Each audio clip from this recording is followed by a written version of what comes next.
Assalamualaikum warahmatullahi wabarakatuh. Perkenalkan, saya Muhammad Hidayat bin Muhammad Jali. Saya Muhammad Hafiz bin Zuki. Saya Fatin Sabrina binti Azaman. Saya Damna Kristina binti Rosli Ayaz Rosli.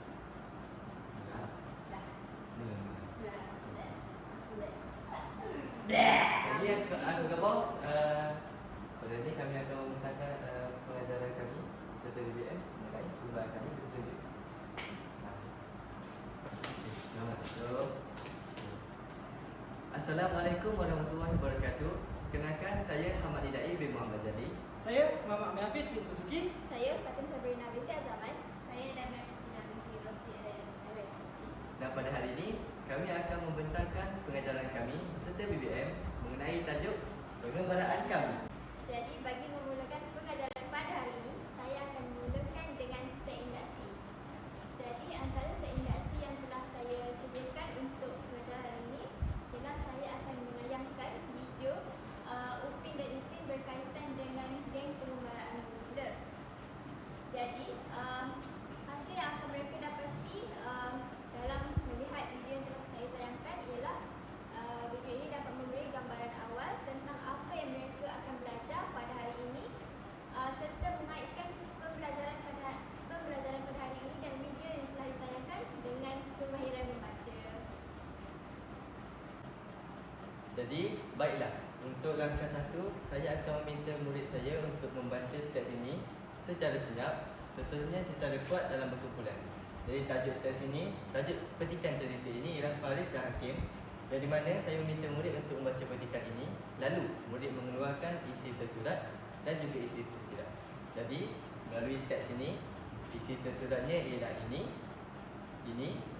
seterusnya isi tersiratnya pula ialah ini dan ini. Jadi apabila murid sudah memahami isi tersurat dan juga isi tersirat di dalam petikan ini, maknanya murid sudah mula memahami apa yang hendak dipelajari setelah ditunjukkan set induksi. Seterusnya, murid juga boleh mengaplikasikan kemahiran membaca itu secara baik dan secara jelas. Jadi untuk langkah seterusnya, untuk menjadikan sesi PDP lebih menarik, saya memilih BBM secara dalam talian. Jadi, jom saya tunjukkan cara permainan ini dilakukan. Jadi, untuk langkah yang pertama, murid-murid perlu menampak pautan yang telah diberikan dan menekan butang enter. Jadi, untuk langkah kedua, untuk memulakan pengembaraan, murid perlu menekan nombor mula misi. Langkah apa? Untuk langkah yang ketiga, murid perlu membaca arahan permainan ini. Sebagai contoh, yang pertama, baca 5 ayat bercampur. Kedua, murid hanya mempunyai masa 2 minit untuk menyusun perkataan. Yang ketiga, murid perlu menyeret kad ke urutan yang betul. Dan keempat, skor akan ditunjukkan. Jadi, jom kita mulakan permainan.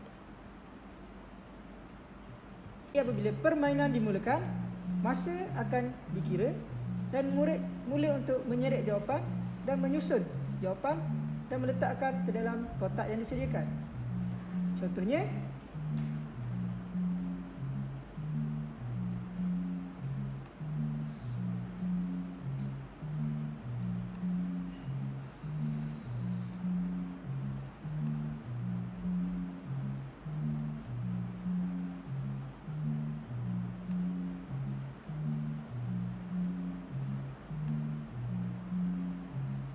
dan apabila murid sudah selesai menyusun jawapan dan ayat dengan betul, murid perlu menghantar jawapan. Bila selesai misi yang pertama, skor akan ditunjukkan. Dan untuk bermain permainan seterusnya, murid harus menekan misi seterusnya. Jadi, untuk misi yang kedua, murid mula untuk menyusun semula jawapan seperti ini dan menghantar jawapan. Apabila murid salah menyusun ayat, markah pada misi ini menjadi kosong. Dalam contoh ini, apabila murid keliru untuk menyusun ayat, mereka boleh mula untuk susun semula untuk senang dibaca. Dan potongan-potongan ayat mula untuk di randomkan. Apabila murid sudah selesai menyelesaikan 5 misi yang harus diselesaikan, jadi murid perlu menekan tombol selesai kempen dan kembali ke menu utama. Baiklah, untuk langkah yang ketiga, untuk langkah yang ketiga, saya memilih untuk membuat lembaran kerja untuk dibagikan kepada murid. Murid-murid ini akan membaca dalam kelas satu persatu dan akan menjawab dan akan meletakkan jawapan yang betul di tempat-tempat kosong yang disediakan. Sebagai contohnya, saya dan kawan-kawan merasa sangat teruja semasa menyertai pengembaraan ke dalam hutan yang hijau. Seterusnya, kami membawa beg galas yang berisi bekalan makanan dan air botol sebagai persiapan untuk mengembara. Apabila murid telah selesai, guru akan